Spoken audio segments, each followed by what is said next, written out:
প্রিয়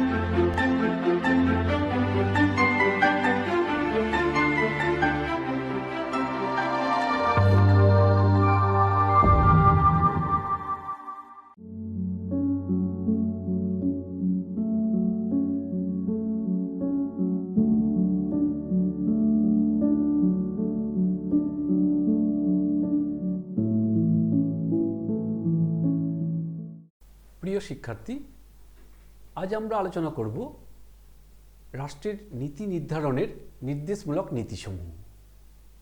অন্যভাবে বলা যায় যে এগুলোকে আমরা বলি রাষ্ট্র পরিচালনা সংক্রান্ত নির্দেশমূলক নীতিসমূহ বা directive principle of state policy. ভারতীয় সংবিধানের চতুর্থ অংশে এই নির্দেশমূলক নীতিগুলোকে লিপিবদ্ধ করা হয়েছে। তো এই নির্দেশমূলক নীতিসমূহ ধারণাটা আসার ক্ষেত্রে একটা প্রেক্ষাপট আছে। আমরা দেখছি যে বিংশ শতাব্দীতে রাষ্ট্রের ধারণায় একটা গুরুত্বপূর্ণ পরিবর্তন ঘটে। মূলত ব্যক্তি স্বাধীনতা বা ব্যক্তি স্বাতন্ত্র্যের ওপর গুরুত্ব আরোপ করার পরিবর্তে দেখা যায় যে জনকল্যাণকামী রাষ্ট্রের ধারণা ক্রমশ জনপ্রিয় হয়ে ওঠে এবং এই জনকল্যাণকামী রাষ্ট্রের ধারণা অনুযায়ী রাষ্ট্র শুধুমাত্র আইন প্রণয়ন ও নিরাপত্তা প্রদানকারী কাজই করবে না, রাষ্ট্র অবশ্যই জনগণের সামগ্রিক উন্নয়ন ও কল্যাণের জন্য সক্রিয় ভূমিকা পালনকারী একটি সংস্থা হিসেবেও কাজ করবে। তো নির্দেশমূলক নীতির এই প্রবর্তন এই পরিবর্তিত রাষ্ট্র চিন্তারই একটা উদাহরণ বা ফসল। জনকল্যাণকামী রাষ্ট্র গঠনের লক্ষ্যে ভারতীয় সংবিধানের নির্দেশমূলক নীতি রাষ্ট্রকে এমন একটি সমাজ গঠনের জন্য দায়বদ্ধ করেছে যেখানে সামাজিক, রাজনৈতিক এবং অর্থনৈতিক ন্যায় প্রতিষ্ঠিত হয়। ভারতের সংবিধানের জনক বা প্রণেতা ডক্টর বি.আর. আম্বেদকরের মতে নির্দেশমূলক নীতিগুলি সংবিধানের অন্যতম একটি অভিনব বৈশিষ্ট্য হিসাবে বিবেচিত হয়। এগুলি রাষ্ট্রকে জনগণের স্বার্থে পরিচালিত করার একটি কাঠামো প্রদান করে এবং এগুলি অবশ্যই শাসকের নিকট কিছু নির্দেশ প্রদান করে, যেটা ভারতের সমাজকে বা রাষ্ট্র হিসাবে ভারত একটি জনকল্যাণকর রাষ্ট্র হিসাবে গড়ে উঠতে পারে। এক্ষেত্রে সংবিধান বিশারদ ডক্টর সুভাষ কাশ্যপের মতানুসারে নির্দেশমূলক নীতিগুলি নিছক নৈতিক অনুশাসন নয়। নির্দেশমূলক নীতি হল শাসন কর্তৃপক্ষের নিকট ইতিবাচক আদেশ। এই ইতিবাচক আদেশগুলি অবশ্যই ভারতীয় নাগরিকদের আর্থসামাজিক ন্যায়কে প্রতিষ্ঠিত করার ইঙ্গিত দেয়। ভারতীয় সংবিধানে নির্দেশমূলক নীতির অবস্থানটা ভীষণ গুরুত্বপূর্ণ। দেখা যায় ভারতীয় সংবিধান তার প্রস্তাবনায়, অর্থাৎ সংবিধানের প্রস্তাবনায় সামাজিক, অর্থনৈতিক, রাজনৈতিক ন্যায় প্রতিষ্ঠার লক্ষ্য ঘোষণা করা হয়েছে। তবে সংবিধান প্রণেতারা ভারতের স্বাধীনতা পরবর্তী সময়ের অর্থনৈতিক বাস্তবতা এবং সীমাবদ্ধতাগুলি বিবেচনা করে উপলব্ধি করেছেন যে মৌলিক অধিকারের অধ্যায়ে এইসব ন্যায় প্রতিষ্ঠার জন্য প্রত্যক্ষ এবং পূর্ণাঙ্গ ব্যবস্থা গ্রহণ সম্ভব নয়। ফলে সংবিধানের প্রণেতারা মৌলিক অধিকার সম্পর্কিত তৃতীয় অধ্যায়ের পরবর্তী অংশে অর্থাৎ চতুর্থ অংশে একটি বিশেষ অধ্যায় সংযোজন করেন, যা রাষ্ট্র পরিচালনার জন্য নীতিগত নির্দেশিকা প্রদান করে।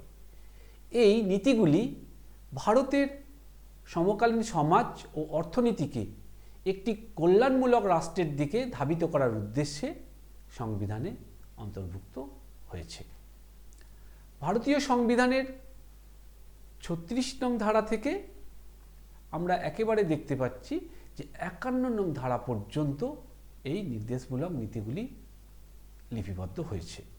তো ৩৬ নং ধারায় এই রাষ্ট্র বলতে কি বোঝায়, অর্থাৎ রাষ্ট্র শব্দটির ব্যাখ্যা প্রদান করা হয়েছে, যেটা দেখা যায় যে মৌলিক অধিকারের অধ্যায়ে ১২ নং ধারাতেও একই রকমভাবে রাষ্ট্র বলতে বা রাষ্ট্র শব্দটির যে ব্যাখ্যা দেওয়া হয়েছে, এখানেও ৩৬ নং ধারাতেও একই রকমভাবে রাষ্ট্র শব্দটার একটা ব্যাখ্যা দেওয়া হয়েছে, যেখানে বলা হচ্ছে ভারতের সরকার এবং পার্লামেন্ট একই রকমভাবে রাজ্য আইনসভাসমূহ এবং রাজ্যের সরকারসমূহ এবং বিভিন্ন ধরনের স্থানীয় কর্তৃত্বসমূহ এবং ভারত সরকারের অধীনস্থ অন্যান্য কর্তৃত্বসমূহ সকলই এই রাষ্ট্র অর্থাৎ রাষ্ট্র ধারণাটির অন্তর্ভুক্ত হয়েছে। পরবর্তী ধারাতে অর্থাৎ ৩৭ নম্বর ধারায় ভারতীয় সংবিধানের ৪র্থ অধ্যায়ের যে বিধানগুলি বা নির্দেশিকাগুলি দেওয়া হয়েছে সেগুলি সম্পর্কে বলা হয়েছে যে এই সমস্ত নির্দেশিকাগুলি কিন্তু আদালত কর্তৃক কার্যকর বা বলবৎযোগ্য হবে না। পরবর্তী ধারায় ৩৮ নং ধারা, এখানে বলা হচ্ছে যে সামাজিক, রাজনৈতিক এবং অর্থনৈতিক ন্যায় বিচার প্রতিষ্ঠার জন্য রাষ্ট্র সচেষ্ট থাকবে।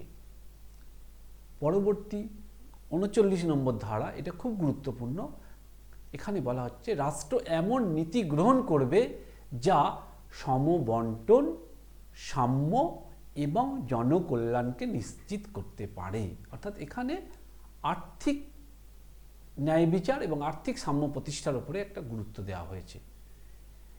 ৩৯-এর ক নং ধারায় বলা হয়েছে যে দরিদ্র ও অসহায় নাগরিকদের জন্য রাষ্ট্র বিনামূল্যে আইনি সাহায্য প্রদান করবে।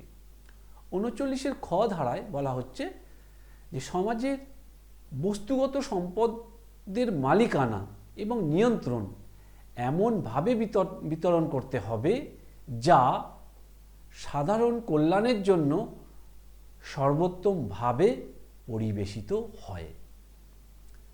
৪০ নম্বর ধারা একটি গুরুত্বপূর্ণ ধারা। এই ধারা অনুসারে গ্রাম পঞ্চায়েত গঠনের জন্য নির্দেশিকা দেওয়া হয়েছে। ৪১ নং ধারায় বলা হচ্ছে যে বেকারত্ব, রোগ প্রতিরোধ এবং অক্ষমতার বিরুদ্ধে রাষ্ট্র প্রয়োজনীয় ব্যবস্থা গ্রহণ করবে। ৪২ নং ধারা বলা হচ্ছে মানবিক কর্মপরিবেশ এবং মাতৃত্বকালীন সুবিধা নিশ্চিত করা হবে। ৪৩ নম্বর ধারায় বলা হয়েছে ন্যায্য মজুরি এবং সম্মানজনক জীবনযাত্রার সুযোগ সুনিশ্চিত করা। ৪৩-এর ক ধারায় বলা হয়েছে শ্রমিকদের শিল্প পরিচালনায় অংশগ্রহণ সুনিশ্চিত করতে হবে এবং ৪৩-এর খ ধারায় সমবায় সংগঠন উন্নীত করতে হবে এবং ৪৪ নং ধারা অনুসারে সমগ্র ভারতের জন্য একটি অভিন্ন দেওয়ানি আইন প্রণয়ন করতে হবে। অভিন্ন দেওয়ানি আইন প্রণয়ন করতে হবে, অর্থাৎ একটা ইউনিফর্ম সিভিল কোডের কথা এখানে বলা হয়েছে। অর্থাৎ ভারত ভূখণ্ডে বসবাসকারী সকল ভারতীয় নাগরিকের জন্য একই ধরনের দেওয়ানি আইনের কথা বলা হচ্ছে এখানে। ৪৫ নম্বর ধারায় শিশু এবং নবজাতকের যত্ন সুনিশ্চিত করার কথা বলা হয়েছে। ৪৬ নং ধারায় তপশিলি জাতি, তপশিলি উপজাতি এবং অন্যান্য অনগ্রসর সম্প্রদায়ের সুরক্ষা প্রদানের কথা বলা হচ্ছে এবং তাদের শিক্ষার বিষয়টা এখানে উল্লেখ করা হয়েছে। ৪৭ নং ধারায় পুষ্টি, জীবনযাত্রার মান উন্নয়ন এবং জনস্বাস্থ্যের উন্নতি বিধানের কথা বলা হয়েছে। ৪৮ নং ধারা বৈজ্ঞানিক কৃষি এবং পশুপালনের উন্নয়ন ঘটানোর কথা বলা হয়েছে। ৪৮-এর ক খুব গুরুত্বপূর্ণ একটি ধারা। এই ধারাতে পরিবেশ সংরক্ষণ এবং বন্যপ্রাণী রক্ষার কথা বলা হয়েছে। ৩৯ নং ধারায় জাতীয় গুরুত্বপূর্ণ স্মৃতিস্তম্ভ, স্থান এবং বস্তুসমূহ সংরক্ষণের উপর গুরুত্ব আরোপ করা হয়েছে।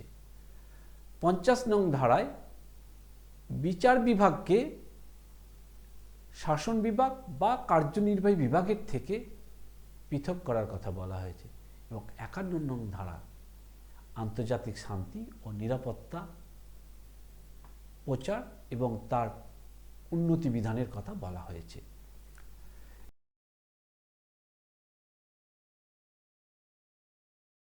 এই নির্দেশমূলক নীতিগুলির প্রাথমিক উদ্দেশ্য হচ্ছে ভারতকে একটি নিষ্ক্রিয় পুলিশি রাষ্ট্রে পরিণত না করে সক্রিয় জনকল্যাণকামী রাষ্ট্রে পরিণত করা, সামাজিক এবং অর্থনৈতিক ক্ষেত্রেও গণতন্ত্রকে প্রসারিত করে এক বৈষম্যহীন সমাজ ব্যবস্থা প্রতিষ্ঠিত করা। অনেকের মতে ভারতের সংবিধানে নির্দেশমূলক নীতির মাধ্যমে ব্যক্তি স্বাতন্ত্র্যবাদ ও সমাজতন্ত্র এই দুটি মতাদর্শের মধ্যে সামঞ্জস্য বিধানের চেষ্টা করা হয়েছে এবং সবার জন্য ন্যায়সঙ্গত জীবিকা ও কর্মসংস্থানের সুযোগ নিশ্চিত করার সংস্থান এখানে রয়েছে। এছাড়াও গণতন্ত্র ও নাগরিকদের মৌলিক অধিকারের পরিপূরক হিসাবে এই নির্দেশমূলক নীতিগুলি কাজ করতে থাকে। দেশের প্রাকৃতিক সম্পদ ও উৎপাদনের মাধ্যমগুলির উপর জনগণের সম্মিলিত নিয়ন্ত্রণ নিশ্চিত করা, সম্পদের অপব্যবহার রোধ এবং পরিবেশের সুরক্ষা বিধানের কথা বলা হয়েছে এখানে। এই উদ্দেশ্যে ভারতের সংবিধানে নির্দেশমূলক নীতিগুলিকে এখানে লিপিবদ্ধ করা হয়েছে, যা অবশ্যই দেখা যায় একদিকে ভারতীয় সংবিধানের যে মৌলিক অধিকারের অধ্যায়ে যে সমস্ত নাগরিক অধিকারগুলিকে স্থান দেওয়া সম্ভব হয়নি সেই সমস্ত অধিকারগুলিকে এই অধ্যায়ে নির্দেশমূলক নীতি হিসাবে লিপিবদ্ধ করা হয়েছে এবং যার মধ্য দিয়ে নাগরিকদের সামাজিক এবং অর্থনৈতিক ক্ষেত্রে ন্যায় প্রতিষ্ঠিত হতে পারে। নির্দেশমূলক নীতিগুলির ভারতের সংবিধানে অন্তর্ভুক্ত হওয়ার ক্ষেত্রে এর বেশ কিছু উৎস থেকে এই নীতিগুলিকে সংগৃহীত হয়েছে। ভারতীয় সংবিধানের নির্দেশমূলক নীতিগুলি বিভিন্ন ঐতিহাসিক ও আন্তর্জাতিক উৎস থেকে বা উৎসের দ্বারা প্রভাবিত।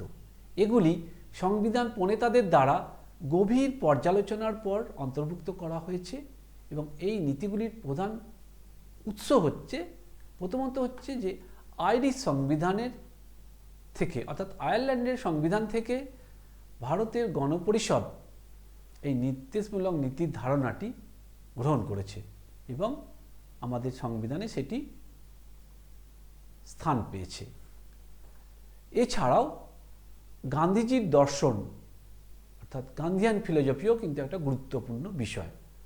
মহাত্মা গান্ধীর আদর্শ ও তাঁর গ্রামীণ উন্নয়ন ও আত্মনির্ভরশীলতা সম্পর্কিত চিন্তাধারাও এই নির্দেশমূলক নীতিগুলিকে গভীরভাবে প্রভাবিত করেছে।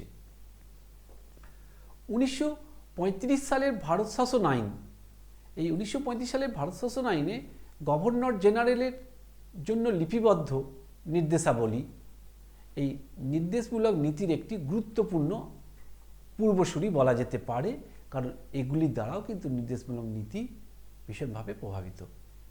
এছাড়াও সুপ্রু কমিটির রিপোর্ট, এই রিপোর্টে প্রস্তাবিত নীতিগুলি পরবর্তীকালে সংবিধানে অন্তর্ভুক্ত হয়েছে, যেগুলি এই নির্দেশমূলক নীতির অধ্যায়ে মূলত স্থান পেয়েছে। এই উৎসগুলির সমন্বয়ে ভারতীয় সংবিধানের নির্দেশমূলক নীতিগুলিকে একটি বিস্তৃত ও সামগ্রিক কাঠামো প্রদান করেছে, যা সামাজিক ও অর্থনৈতিক ন্যায় প্রতিষ্ঠার মাধ্যমে ভারত একটি কল্যাণমূলক রাষ্ট্র গঠনের লক্ষ্যে কাজ করে। নির্দেশমূলক নীতিগুলিকে কতগুলো দিক থেকে আমরা এগুলিকে শ্রেণী বিভাজিত করে আলোচনা করতে পারি। ভারতীয় সংবিধানে নির্দেশমূলক নীতিগুলি বিভিন্ন প্রকারে শ্রেণীবদ্ধ করা হয়েছে, যার মধ্যে সামাজিক, রাজনৈতিক, অর্থনৈতিক নীতির বিশদ নির্দেশনা রয়েছে এই নীতিগুলি রাষ্ট্রের উদ্দেশ্য ও লক্ষ্য সুনির্দিষ্টভাবে প্রতিফলিত করে। এগুলিকে সাধারণত তিন ভাগে ভাগ করা হয়। প্রথমত সামাজিক নীতি। এই নীতিগুলির লক্ষ্য হল সমাজের সকল স্তরের মানুষের জন্য সমতা, সুযোগ এবং ন্যায় প্রতিষ্ঠা করা। উদাহরণস্বরূপ বলা যায়, সংবিধানের ৩৮ নং ধারায় রাষ্ট্রকে সামাজিক, অর্থনৈতিক এবং রাজনৈতিক ন্যায় প্রতিষ্ঠা করতে নির্দেশ দেয়। ৩৯ নং ধারায় রাষ্ট্রকে জীবিকার উপযুক্ত ব্যবস্থা, সম্পদের সুষম বন্টন, নারী এবং পুরুষের সমান পারিশ্রমিক প্রদান এবং শিশুদের সুরক্ষার ব্যবস্থা করতে বলা হয়েছে। ৪৬ নং ধারায় পিছিয়ে পড়া জনগণের শিক্ষার উন্নতি এবং অর্থনৈতিক উন্নতির জন্য নির্দেশ দেওয়া হয়েছে। দ্বিতীয় অংশে বা দ্বিতীয় শ্রেণীতে আমরা দেখছি যে কিছু গান্ধীজির দ্বারা প্রভাবিত বা গান্ধীজির দর্শনের দ্বারা প্রভাবিত কিছু নীতিসমূহ নির্দেশমূলক নীতির অংশে স্থান পেয়েছে। সেগুলিকে আমরা গান্ধী দর্শনজনিত নীতি হিসাবে অভিহিত করতে পারি। এই নীতিগুলি গান্ধীজির দর্শন অনুসারে গৃহীত হয়েছে, যা গ্রামীণ উন্নয়ন, স্বরাজ এবং আত্মনির্ভরতার উপর ভিত্তি করে গড়ে উঠেছে। আর্টিকেল 40 বা 40 নং ধারায় গ্রামীণ পঞ্চায়েত গঠন এবং তাদের যথাযথ ক্ষমতা প্রদানের কথা বলা হয়েছে এবং এখানে বলা হয়েছে যে প্রত্যেকটি পঞ্চায়েতকে এমনভাবে গঠন করতে হবে এবং তাদেরকে এমনভাবে ক্ষমতায়ন করতে হবে তাদের, যে তারা যাতে পার্লামেন্ট এবং রাজ্য আইনসভার ন্যায় একটি আইনসভা, সম্পূর্ণ আইনসভা হিসাবে কাজ করতে পারে এবং সেই লক্ষ্যে প্রত্যেকটি রাজ্যকে আইন প্রণয়ন করতে হবে। 43 নং ধারায় বলা হচ্ছে যে গ্রামে ছোট শিল্প এবং কুটির শিল্পের উন্নয়ন ঘটাতে হবে এবং আত্মনির্ভরতার প্রতি গুরুত্ব দিতে হবে। 46 নং ধারায় মাদক ও মদ্যপানের বিরুদ্ধে প্রচার এবং তার এই বিষয়ের উপর নিষেধাজ্ঞা আরোপের কথা বলা হয়েছে। এছাড়া আরও কিছু উদার সামাজিক নীতি বা লিবারাল ইন্টেলেকচুয়াল প্রিন্সিপাল এখানে গৃহীত হয়েছে এই নির্দেশমূলক নীতির অধ্যায়ে। এই নীতিগুলির লক্ষ্য মানুষের মৌলিক স্বাধীনতা, আন্তর্জাতিক শান্তি ও পরিবেশ সুরক্ষার জন্য কাজ করা। উদাহরণস্বরূপ বলা যেতে পারে 44 নং ধারা, যেখানে ইউনিফর্ম সিভিল কোড বা অভিন্ন দেয়ানি বা নাগরিক বিধির কথা বলা হচ্ছে, অর্থাৎ অভিন্ন দেয়ানি আইন সমগ্র ভারতীয় ভূখণ্ডের জন্য প্রণয়নের কথা বলা হয়েছে। 45 নম্বর ধারায় 14 বছর পর্যন্ত সমস্ত শিশুর জন্য বিনামূল্যে এবং বাধ্যতামূলক শিক্ষা নিশ্চিত করার কথা বলা হয়েছে। 51 নং ধারা, এই ধারাটি ভীষণ গুরুত্বপূর্ণ, বিশেষত আন্তর্জাতিক শান্তি ও নিরাপত্তা রক্ষা এবং আন্তর্জাতিক আইন ও চুক্তির প্রতি সম্মান প্রদর্শনের নির্দেশিকা এখানে রয়েছে। এইভাবে দেখা যায় যে নির্দেশমূলক নীতিগুলি কিন্তু ভারতীয় সমাজ যে রাজনৈতিক ক্ষেত্র ছাড়া সামাজিক, অর্থনৈতিক ক্ষেত্রে এবং তার একটা আন্তর্জাতিক ক্ষেত্রেও কিন্তু রাষ্ট্রের পরিচালন সম্পর্কিত কিছু নির্দেশিকা এখানে কিন্তু গুরুত্বপূর্ণ নির্দেশিকা এখানে সংযুক্ত হয়েছে। এবং দেখা যায় যে সংবিধান গৃহীত এবং কার্যকর হওয়ার পরে বিভিন্ন সময় এই নির্দেশমূলক নীতিগুলি সংশোধিত হয়েছে। নির্দেশমূলক নীতির প্রথম সংশোধন হয় 1976 সালে 42তম সংবিধান সংশোধনী আইনের মাধ্যমে। এই সংশোধনী আইনে সংবিধানের 4th অংশে কিছু উল্লেখযোগ্য পরিবর্তন ঘটানো হয় এবং নতুন কিছু নির্দেশমূলক নীতির সংযোজন ঘটে। যেমন 39-এর এ ধারায় দুর্বল ও দরিদ্র শ্রেণীর মানুষের জন্য বিনামূল্যে আইনি সহায়তা প্রদান নিশ্চিত করা হয়। এবং 43-এর এ অনুচ্ছেদ বা ধারায় শ্রমিকদের কল্যাণের জন্য শিল্প পরিচালনায় শ্রমিকদের অংশগ্রহণের অধিকার সুনিশ্চিত করা হয়। এছাড়াও 48-এর এ ধারায় পরিবেশ সংরক্ষণ এবং উন্নয়ন এবং বন ও বন্যপ্রাণী সুরক্ষার উপর গুরুত্ব আরোপ করা হয়েছে। পরবর্তী সংবিধান সংশোধনী অর্থাৎ 44তম সংবিধান সংশোধনী 1978 সালের এই সংশোধনীর মাধ্যমে রাষ্ট্র পরিচালনার নির্দেশমূলক নীতিতে আরেকটি ধারার সংযোজন হয়। সেটি হলো 38-এর 2 নং উপধারা। এখানে রাজ্যকে নির্দেশ দেওয়া হয় আয়ের অর্থনৈতিক বৈষম্য হ্রাস করা এবং ব্যক্তি ও গোষ্ঠীগুলির মধ্যে সুযোগের ও মর্যাদার সমতা নিশ্চিত করার জন্য ব্যবস্থা গ্রহণ করতে। পরবর্তী সময়ে 2002 সালে 86তম সংবিধান সংশোধনী আইনের মাধ্যমে সংবিধানের 45 নং অনুচ্ছেদের কিছু পরিবর্তন ঘটানো হয় এবং পূর্বে এই অনুচ্ছেদে বলা হয়েছিল যে রাষ্ট্র সমস্ত শিশুদের জন্য বিনামূল্যে ও বাধ্যতামূলক শিক্ষা প্রদানের চেষ্টা করবে, কিন্তু এই সংশোধনের পর এটি বিশেষভাবে শিশুদের প্রাথমিক শিক্ষা, তাদের যত্ন এবং 6 বছরের কম বয়সী শিশুদের জন্য শিক্ষা প্রদানের দায়িত্বে পরিবর্তিত হয় এবং নতুন ধারা অনুযায়ী 6 বছরের কম বয়সী শিশুদের যত্ন এবং প্রাথমিক শিক্ষা সুনিশ্চিত করার জন্য রাষ্ট্রীয় প্রচেষ্টার কথা বলা হয়েছে। নির্দেশমূলক নীতিগুলির কতগুলো স্বতন্ত্র বৈশিষ্ট্য রয়েছে। এই বৈশিষ্ট্যগুলির মধ্যে উল্লেখযোগ্য হল অবিচারযোগ্যতা, অর্থাৎ আদালত কর্তৃক এই নীতিগুলি বিচারযোগ্য নয়। মৌলিক অধিকারগুলি যেমন আইনি সংস্থানের অন্তর্ভুক্ত, অর্থাৎ মৌলিক অধিকারগুলি কিন্তু লঙ্ঘিত হলে আদালতে সেগুলো বিচারযোগ্য, কিন্তু নির্দেশমূলক নীতিগুলি রাষ্ট্র পরিচালনার জন্য নৈতিক দিক নির্দেশনা প্রদান করে, কিন্তু এই নীতিগুলি আদালত কর্তৃক কার্যকর নয়। এছাড়াও এই নীতিগুলি কিন্তু গতিশীল ও পরিবর্তনশীল।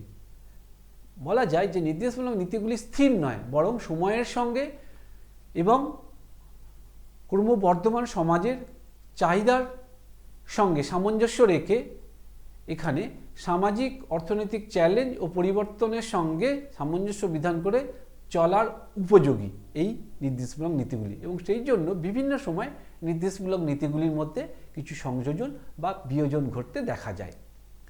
এছাড়াও এই নীতিগুলোর অপর বৈশিষ্ট্য হচ্ছে এখানে এই নীতিগুলির মধ্য দিয়ে একটা কল্যাণমূলক রাষ্ট্রের ধারণা নিহিত রয়েছে। জনগণের কল্যাণ ও একটি ন্যায় বিচারপূর্ণ সমাজ গড়ে তোলার উদ্দেশ্যে নির্দেশমূলক নীতি গৃহীত হয়েছে। এগুলো সমাজের ন্যায়, সমতা ও ভ্রাতৃত্বের ওপর গুরুত্ব আরোপ করে। সামাজিক ও অর্থনৈতিক ক্ষেত্রে এই নির্দেশমূলক নীতিগুলির কিছু নির্দিষ্ট লক্ষ্য রয়েছে, যেমন রাষ্ট্রের সামনে কিছু নির্দিষ্ট সামাজিক ও অর্থনৈতিক লক্ষ্য স্থির করে দেওয়া হয়েছে, যেমন সামাজিক ন্যায় প্রতিষ্ঠা, অর্থনৈতিক উন্নয়ন এবং জাতির সামগ্রিক অগ্রগতি নিশ্চিত করা। অধিকার ও কর্তব্যের মধ্যে একটা ভারসাম্য রক্ষিত হয়েছে এই নির্দেশমূলক নীতিগুলোর মধ্যে। এখানে মৌলিক অধিকার যেখানে ব্যক্তির স্বাধীনতা সুরক্ষিত করে, নির্দেশমূলক নীতি সেখানে ব্যক্তির অধিকার ও কর্তব্যের মধ্যে ভারসাম্য স্থাপন করে। এটি ব্যক্তিগত স্বার্থের উপর সমাজের সামগ্রিক কল্যাণকে অগ্রাধিকার দেয়। সংবিধানের কিছু অন্তর্নিহিত অংশ এই নির্দেশমূলক নীতির মধ্যেই কিন্তু উল্লেখিত রয়েছে। নির্দেশমূলক নীতি সংবিধানের একটি গুরুত্বপূর্ণ অংশ। এগুলি সংবিধান প্রণেতাদের সামাজিক, অর্থনৈতিক আদর্শ ও আকাঙ্ক্ষার প্রতিফলন এবং একটি ন্যায়সঙ্গত সমতাভিত্তিক সমাজ প্রতিষ্ঠার লক্ষ্য বহন করে। এছাড়াও নির্দেশমূলক নীতিগুলি সুশাসনকে সুনিশ্চিত করে।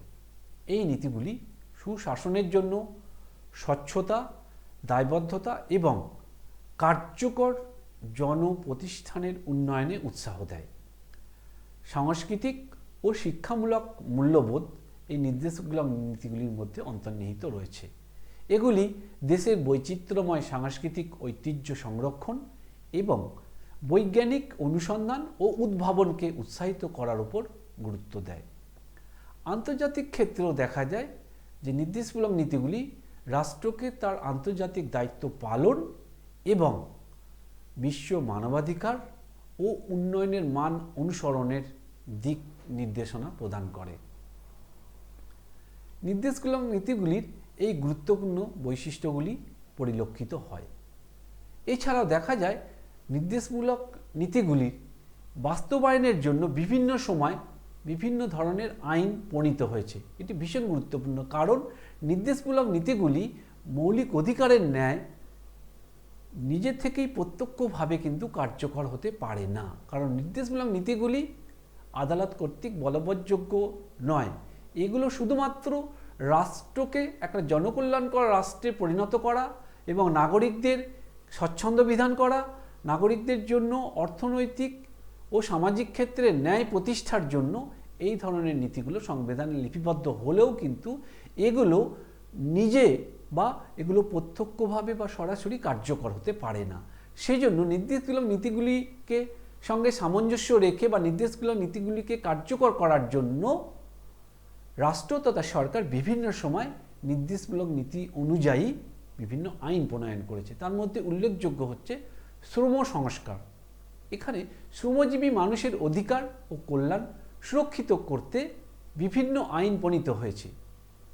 এই আইনগুলির মধ্যে উল্লেখযোগ্য হচ্ছে ন্যূনতম মজুরি আইন, বর্তমানে এটি 2020 সালে কোড অন ওয়েজেস এর অন্তর্ভুক্ত হয়েছে, এবং চুক্তিশ্রম নিয়ন্ত্রণ ও বিলোপ সংক্রান্ত আইন 1970, বন্ধকি শ্রম পদ্ধতি বিলোপ আইন 1976, এগুলি উল্লেখযোগ্য। এবং পঞ্চায়েত ব্যবস্থাকে কার্যকর করার জন্য যেটি সংবিধানের 40 নং ধারায় উল্লেখিত হয়েছে, সেই ধারাটিকে কার্যকর করার জন্য বা সাংবিধানিক সংস্থানটি কার্যকর করার জন্য অর্থাৎ পঞ্চায়েত গঠনের জন্য 1992 সালের 73তম সংবিধান সংশোধনী আইনের মাধ্যমে প্রত্যেকটি গ্রামে একটি করে গ্রাম পঞ্চায়েত গঠনের সংস্থান রাখা হয়েছে। এবং এই 1992 সালের 73তম সংবিধান সংশোধনী আইন অনুযায়ী পঞ্চায়েতি রাজ প্রতিষ্ঠানগুলিকে সাংবিধানিক স্বীকৃতি প্রদান করা হয়েছে, এবং এগুলি কেন্দ্রীয় সরকারের ক্ষেত্রে পার্লামেন্ট এবং রাজ্যের ক্ষেত্রে রাজ্য আইনসভার ন্যায় স্থানীয় ক্ষেত্রে একটি স্বশাসিত স্বয়ংসম্পূর্ণ সংস্থান হিসাবে বা আইনসভা হিসাবে কাজ করতে পারবে। সেই অনুযায়ী সাংবিধানিক সংস্থানের ব্যবস্থা করা হয়েছে, এবং এগুলি অবশ্যই একটি গণতান্ত্রিক প্রতিষ্ঠান হিসাবে গড়ে উঠবে। সেই জন্য নির্দিষ্ট সময়ান্তর নির্বাচনের ব্যবস্থা করা হয়েছে। এইভাবে দেখা যায় যে পঞ্চায়েতি রাজ ব্যবস্থাকে কার্যকর করার জন্য 1992 সালে 73তম সংবিধান সংশোধনী আইন প্রণীত হয়। পরবর্তীতে কুটির শিল্প সংক্রান্ত যে 43 নম্বর ধারায় বর্ণিত, সেই 43 নম্বর ধারায় বর্ণিত নির্দেশমূলক নীতিটি কার্যকর করার জন্য দেখা যায় যে কুটির শিল্পের প্রসার ঘটাতে সরকার খাদি এবং গ্রামীণ শিল্প বোর্ড, খাদি এবং গ্রামীণ শিল্প কমিশনের মতো বিভিন্ন প্রতিষ্ঠান গঠন করেছে, যেগুলোর মধ্য দিয়ে কুটির শিল্প এবং গ্রামীণ মানুষের স্বয়ংসম্পূর্ণ হওয়ার পথকে আরও প্রশস্ত করা হয়েছে। পরিবেশ সংক্রান্ত ক্ষেত্রে পরিবেশ সংরক্ষণের জন্য বন্যপ্রাণী সংরক্ষণ আইন 1972, বন সংরক্ষণ আইন 1980, জল ও বায়ু নিয়ন্ত্রণ আইন, এই আইনগুলি প্রণীত হয়েছে, এবং এই আইনগুলির ভিত্তিতে কেন্দ্রীয় দূষণ নিয়ন্ত্রণ বোর্ড গঠিত হয়েছে, যেটি এই সমস্ত আইনগুলির কার্যকর এবং তার কার্যকারিতা এবং সেগুলি সম্পর্কে যথেষ্ট তদারকি করার জন্য এই ধরনের বোর্ড বা সংস্থা গড়ে উঠেছে। এছাড়াও ৩৯ নং ধারায় বর্ণিত ঐতিহ্য সংরক্ষণ সংক্রান্ত নির্দেশমূলক নীতিটি কার্যকর করার জন্য প্রাচীন এবং ঐতিহাসিক স্মৃতিস্তম্ভ এবং প্রত্নতাত্ত্বিক স্থান সম্পর্কিত আইন ১৯৫৮ প্রণীত হয়েছে, যা জাতীয় গুরুত্ব সম্পন্ন স্মৃতিস্তম্ভ এবং স্থানগুলোর সংরক্ষণ সুনিশ্চিত করেছে।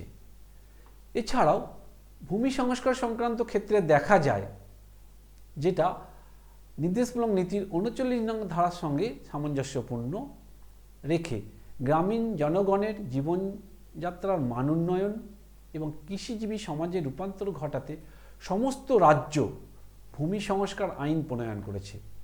এই ব্যবস্থাগুলোর মধ্যে রয়েছে জমিদার, জাগিরদার ইত্যাদির মতো মধ্য স্বত্বাধিকারীদের উচ্ছেদ। নির্দেশমূলক নীতিগুলি কিছু সীমাবদ্ধতা রয়েছে, এই সীমাবদ্ধতাগুলিও কিন্তু যথেষ্ট উল্লেখযোগ্য। এই সীমাবদ্ধতাগুলির মধ্যে প্রথমত হলো যে এগুলি নন জাস্টিসিয়েবিলিটি, অর্থাৎ এগুলি আদালত কর্তৃক বিচারযোগ্য বা কার্যকর নয়, এবং নির্দেশমূলক নীতিগুলি আইনি বাধ্যবাধকতা বহন করে না এবং আদালতের মাধ্যমে এগুলো প্রয়োগযোগ্য নয়। কারণ নির্দেশমূলক নীতিগুলিকে কার্যকর করতে গেলে অবশ্যই পৃথক আইন প্রণয়ন করতে হয় এবং নীতিগুলি আইনি বাধ্যবাধকতা না থাকায় সরকারগুলির ওপর সেগুলি বাস্তবায়নের দায়বদ্ধতা আরোপ করা যায় না, ফলে সেগুলি উপেক্ষিত হওয়ার সম্ভাবনাও থেকে যায়। সংবিধানগত দ্বন্দ্ব। কিছু নির্দেশমূলক নীতি মৌলিক অধিকারের সঙ্গে কিছুটা দ্বন্দ্বের পরিস্থিতি সৃষ্টি করে এবং যা ব্যাখ্যা এবং প্রয়োগের ক্ষেত্রে দ্বিধা ও বিভ্রান্তি তৈরি করে। এই নীতিগুলির ভাষা অস্পষ্ট ও জটিল হওয়ায় এগুলির সঠিক অর্থ এবং প্রয়োগের সমস্যা রয়েছে। এছাড়াও সামাজিক অজ্ঞানতা একটা পরিস্থিতিও কিন্তু এক্ষেত্রে পরিলক্ষিত হয়। এই নির্দেশমূলক নীতিগুলিতে ভারতের বহুবিধ সামাজিক ও অর্থনৈতিক বাস্তবতার প্রতিফলন যথাযথভাবে ঘটেনি, ফলে কিছু নীতিগতভাবে কার্যকর হলেও দেশের সকল শ্রেণীর মানুষের চাহিদা পূরণ করতে কিন্তু এই নীতিগুলি ব্যর্থ হয়েছে। এছাড়াও এই নীতিগুলি কিন্তু সুসংগঠিত নয়, কারণ নির্দেশমূলক নীতিগুলির বিষয়বস্তু সঠিকভাবে শ্রেণীবদ্ধ বা বিন্যস্ত নয়। গুরুত্বপূর্ণ আর্থসামাজিক বিষয়গুলির সঙ্গে অপেক্ষাকৃত কম গুরুত্বপূর্ণ বিষয়গুলি একত্রিত হওয়ায় নীতিগুলির কার্যকারিতা ও উদ্দেশ্য প্রবণতা কমে গেছে বলে সমালোচকেরা মনে করেন। রক্ষণশীল দৃষ্টিভঙ্গি একটি গুরুত্বপূর্ণ সীমাবদ্ধতা হিসেবে কাজ করে। নির্দেশমূলক নীতিগুলি সম্পূর্ণ সমাজতান্ত্রিক দৃষ্টিভঙ্গি ধারণ করেনি। সমালোচকেরা মনে করেন নির্দেশমূলক নীতিগুলি বিংশ শতাব্দীর প্রেক্ষাপটে উপযুক্ত হলেও একবিংশ শতাব্দীর চাহিদা মেটাতে এগুলি অনেকাংশেই অপ্রাসঙ্গিক হয়ে উঠেছে। তা সত্ত্বেও নির্দেশমূলক নীতিগুলির গুরুত্ব এবং তাৎপর্য অবশ্যই অনস্বীকার্য এবং এই নীতিগুলির বেশ কিছু উপযোগিতাও পরিলক্ষিত হয়। এগুলি নির্দেশনার উপকরণ বা সাধারণ সুপারিশ হিসাবে কাজ করে, যা ভারতের সকল কর্তৃপক্ষের প্রতি প্রযোজ্য। সংবিধান অনুযায়ী নির্ধারিত সামাজিক ও অর্থনৈতিক ব্যবস্থার মূল নীতি স্মরণ করিয়ে দেয়। এছাড়াও মৌলিক অধিকারের পরিপূরক হিসাবেও এই নির্দেশমূলক নীতিগুলি গুরুত্বপূর্ণ ভূমিকা পালন করে। এটি বা এই নীতিগুলি নাগরিকদের মৌলিক অধিকারের পরিপূরক হিসাবে কাজ করে এবং সংবিধানের তৃতীয় অংশে থাকা সামাজিক ও অর্থনৈতিক অধিকারগুলির শূন্যতা পূরণে সহায়ক হিসেবে ভূমিকা পালন করে। সংবিধানের তৃতীয় অধ্যায়ে নাগরিকদের মৌলিক অধিকারগুলি লিপিবদ্ধ হওয়ার মধ্য দিয়ে বলা যেতে পারে যে ভারতের রাজনৈতিক গণতন্ত্রকে কিন্তু আইনি দিক থেকে সুনিশ্চিত করা হয়েছে, কিন্তু অর্থনৈতিক ক্ষেত্রে এবং সামাজিক ক্ষেত্রে কিন্তু এই মৌলিক অধিকারগুলি সামাজিক সাম্য ও অর্থনৈতিক সাম্য প্রতিষ্ঠার জন্য যথেষ্ট দুর্বল। এবং নীতি নির্ধারণে স্থিতিশীলতা ও সামঞ্জস্যপূর্ণ নীতিগুলি রাজনৈতিক, সামাজিক ও অর্থনৈতিক নীতিতে দীর্ঘমেয়াদী স্থিতিশীলতা এবং সামঞ্জস্য বজায় রাখতে সাহায্য করে। একই সঙ্গে এই নির্দেশমূলক নীতিগুলি সরকারকে কিছু ইতিবাচক পদক্ষেপ বা নাগরিকদের স্বার্থের অনুকূলে কিছু নীতি গ্রহণ করতে বা নীতি বাস্তবায়িত করতে নির্দেশ দেয় এবং এগুলি অনেক ক্ষেত্রেই এই নির্দেশমূলক নীতিগুলিকে হাতিয়ার করে বিরোধী রাজনৈতিক দলগুলি আইনসভায় সরকারের সমালোচনা করে এবং সরকারকে এই ধরনের জনকল্যাণকর নীতিগুলির ভিত্তিতে আইন প্রণয়ন করতে বা নীতি প্রণয়ন করতে বাধ্য করে এবং নাগরিকদের সরকারি নীতি ও কর্মসূচি কার্যকারিতা মূল্যায়ন করার সুযোগ প্রদান করে। এই নির্দেশমূলক নীতিকে কেন্দ্র করে বেশ কয়েকটি মামলার পরিলক্ষিত হয়। এই নির্দেশমূলক নীতি সম্পর্কিত গুরুত্বপূর্ণ মামলাগুলির মধ্যে উল্লেখযোগ্য হচ্ছে চম্পকম দুরাইরাজন বনাম মাদ্রাজ রাজ্য। এটা 1951 সালে এই মামলায় সুপ্রিম কোর্ট রায় দেয় যে মৌলিক অধিকার এবং নির্দেশমূলক নীতির মধ্যে সংঘাত বাঁধলে মৌলিক অধিকার প্রাধান্য পাবে। আদালত নির্দেশমূলক নীতিকে মৌলিক অধিকারের অধীন এবং তাদের পরিপূরক হিসেবে চিহ্নিত করে। পরবর্তী একটি মামলায় 1967 সালে গোলকনাথ বনাম পাঞ্জাব রাজ্য মামলায় সুপ্রিম কোর্ট ঘোষণা করে যে মৌলিক অধিকারকে সংশোধন করা যাবে না, এমনকি নির্দেশমূলক নীতির বাস্তবায়নের জন্য। এবং আদালতের এই রায় সংবিধান সংশোধন ক্ষমতা নিয়ে অর্থাৎ সংবিধান সংশোধন সংক্রান্ত পার্লামেন্টের ক্ষমতা নিয়ে বিতর্কের সৃষ্টি করে। এবং এর পরবর্তীতে দেখা যায় যে 1973 সালে কেশবানন্দ ভারতী বনাম কেরল রাজ্য মামলায় সুপ্রিম কোর্ট গোলকনাথ মামলার রায়কে অগ্রাহ্য করে এবং আদালত জানায় যে সংসদ সংবিধানের যে কোনো অংশ সংশোধন করতে পারে, তবে সংবিধানের মূল কাঠামো তথা বেসিক স্ট্রাকচার ডক্ট্রিন অর্থাৎ মৌলিক কাঠামো সংক্রান্ত বিষয়টিকে কখনোই পরিবর্তন করতে পারবে না। এই রায়ের পর সম্পত্তির অধিকার অর্থাৎ 31 নম্বর ধারায় বর্ণিত নাগরিকদের সম্পত্তির অধিকার মৌলিক অধিকারের অধ্যায় থেকে সরিয়ে এটিকে একটি বিধিবদ্ধ অধিকার হিসেবে 300 ক ধারায় স্থান দেওয়া হয়। পরবর্তীকালে 1980 সালে মিনার্ভা মিলস বনাম ভারত সরকার মামলায় সুপ্রিম কোর্ট পুনরায় মতামত ব্যক্ত করে যে সংসদ তথা পার্লামেন্ট সংবিধানের কোনো অংশ সংশোধন করতে পারে, তবে মূল কাঠামো পরিবর্তন করতে পারবে না। এবং আদালত জানায় মৌলিক অধিকার নির্দেশমূলক নীতির তুলনায় অগ্রাধিকার পেতে পারে, তবে এর অর্থ এই নয় যে নির্দেশমূলক নীতিগুলি বাস্তবায়ন করা যাবে না। নির্দেশমূলক নীতি বাস্তবায়নের জন্য পার্লামেন্ট তথা সংসদ মৌলিক অধিকার সংশোধন করতে পারে, তবে সংশোধন সংবিধানের মূল কাঠামোকে যেন কোনোভাবেই প্রভাবিত বা ক্ষতিগ্রস্ত না করে। এবং পরবর্তীকালে 1993 সালে উন্নিকৃষ্ণন বনাম অন্ধ্রপ্রদেশ রাজ্য মামলার রায়ে সুপ্রিম কোর্ট উল্লেখ করে যে মৌলিক অধিকার ও নির্দেশমূলক নীতি পরস্পরের পরিপূরক এবং পরস্পরের সমর্থনকারী। আদালত আরও উল্লেখ করে যে একটি সুষম সমাজ গঠনে উভয়ই অপরিহার্য এবং উভয়েরই গুরুত্ব অপরিসীম। এইভাবে দেখা যায় যে রাষ্ট্র পরিচালনার নির্দেশমূলক নীতিগুলি ভারতের রাষ্ট্রীয় কাঠামোর বা ভারত রাষ্ট্রের শাসন কাঠামোর একটা গুরুত্বপূর্ণ ভিত্তি হিসেবে বিবেচিত হয় এবং এটি একটি সুবিচারপূর্ণ ও সমতাভিত্তিক সমাজ প্রতিষ্ঠায় রাষ্ট্রকে দিশা দেখায়।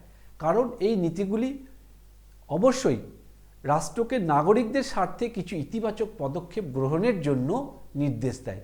সেই জন্য বলা হয় যে মৌলিক অধিকারের অধ্যায় এগুলিকে রাষ্ট্রের জন্য কিছুটা নিয়ন্ত্রণের ভূমিকা পালন করে, কারণ মৌলিক অধিকারগুলি ব্যক্তি স্বাধীনতা বা ব্যক্তি স্বাতন্ত্র্য বোধকে বা ব্যক্তির অধিকারগুলিকে যেমন সুরক্ষা প্রদান করে, অন্যদিকে তেমনি যত বেশি ব্যক্তি স্বাধীনতার পরিধি প্রসারিত হয় তত বেশি রাষ্ট্রীয় নিয়ন্ত্রণের পরিধি কিন্তু সংকুচিত হতে থাকে। সেই জন্য এই মৌলিক অধিকারগুলি রাষ্ট্রের নিকট একটি নেতিবাচক বিষয় হিসেবে বিবেচিত হয়, কিন্তু অন্যদিকে নির্দেশমূলক নীতিগুলি অবশ্যই একটি ইতিবাচক দিক বা ইতিবাচক বিষয় হিসেবে বিবেচিত হয়, কারণ এগুলি ভারত রাষ্ট্রকে একটি জনকল্যাণকর রাষ্ট্রের দিকে অগ্রসর হওয়ার ক্ষেত্রে কিছু ইতিবাচক নির্দেশ প্রদান করে এবং এই নির্দেশগুলি মান্য করলে অবশ্যই ভারত রাষ্ট্র একটি জনকল্যাণকর রাষ্ট্রে পরিণত হবে। এক্ষেত্রে উল্লেখ্য যে এই মৌলিক অধিকারের অধ্যায়ে যে সমস্ত ত্রুটিগুলো বা সীমাবদ্ধতাগুলো থেকে গেছে, মূলত সামাজিক ও অর্থনৈতিক ক্ষেত্রে নাগরিকদের সাম্য ও গণতান্ত্রিক পরিবেশ গড়ে তোলার ক্ষেত্রে যে ত্রুটি বা সীমাবদ্ধতা থেকে গেছে সেইগুলি পূরণ করার ক্ষেত্রে এই নির্দেশমূলক নীতিগুলির গুরুত্ব কিন্তু অপরিহার্য। এই জন্যই বিভিন্ন সময় আদালত বিভিন্ন ক্ষেত্রে এই সম্পর্কিত অর্থাৎ বিভিন্ন মামলায় নির্দেশমূলক নীতি সংক্রান্ত বিষয়ে রায় দিতে গিয়ে দেখা গেছে যে ইতিবাচক মনোভাব প্রকাশ করেছে এবং সেক্ষেত্রে দেখা যাচ্ছে যে মৌলিক অধিকারকে সংকুচিত না করেও কিন্তু একই সঙ্গে নির্দেশমূলক নীতিগুলিকে কার্যকর করার জন্য কিন্তু আদালতের ইতিবাচক মনোভাব লক্ষ্য করা যায়। এদিক থেকে আমরা বলতে পারি যে অবশ্যই নির্দেশমূলক নীতিগুলি ভারত রাষ্ট্র একটি গণতান্ত্রিক রাষ্ট্র হিসেবে গড়ে ওঠার ক্ষেত্রে বা সমাজতান্ত্রিক সমাজ গঠনের ক্ষেত্রে যেমন গুরুত্বপূর্ণ, একই সঙ্গে জনকল্যাণকর রাষ্ট্র গঠনের ক্ষেত্রেও একটি গুরুত্বপূর্ণ পদক্ষেপ হিসেবে বিবেচিত হয়। ধন্যবাদ।